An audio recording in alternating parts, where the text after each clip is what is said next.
ബാഴ്സലോണയുടെ എക്കാലത്തെയും മികച്ച താരങ്ങളിൽ ഒരാളാണ് സാവി ഹെർണാണ്ടസ്. ബാഴ്സലോണയിൽ നിന്ന് വിരമിച്ച സാവി ഖത്തർ ക്ലബ് അൽസാദിന്റെ പരിശീലകനായിരുന്നു. റൊണാൾഡോ ഗുമാന് കീഴിൽ ബാഴ്സലോണ തുടർ തിരിച്ചടികൾ നേരിട്ടപ്പോൾ ക്ലബ് പ്രസിഡന്റ് യുവാൻ ലപ്പോർട്ട കണ്ട ഒറ്റമൂലിയായിരുന്നു സാവി.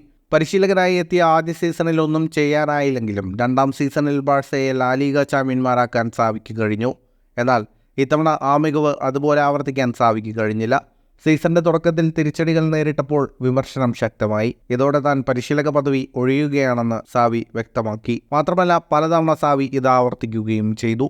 ഇതോടെ സ്പാനിഷ് ഇതിഹാസത്തെ സ്വന്തമാക്കാൻ രംഗത്തെത്തിയിരിക്കുകയാണ് ഡച്ച് ക്ലബ് അയാക്സ്. ഇക്കാര്യവുമായി ബന്ധപ്പെട്ട് അയാക്സ് പ്രതിനിധികൾ സാവിയുമായി പ്രാഥമിക ചർച്ച നടത്തിയെന്ന് സ്പാനിഷ് ഫുട്ബോൾ മാധ്യമം സ്പോർട്ട് റിപ്പോർട്ട് ചെയ്യുന്നു. ബാഴ്സലോണയുടെ മുൻ താരവും പിന്നീട് ടീം മാനേജ്മെന്റിന്റെ ഭാഗവുമായിരുന്ന ജോർഡി ക്രൈഫാണ് സാവി അയാക്സിൽ എത്തിക്കാൻ ശ്രമിക്കുന്നത്.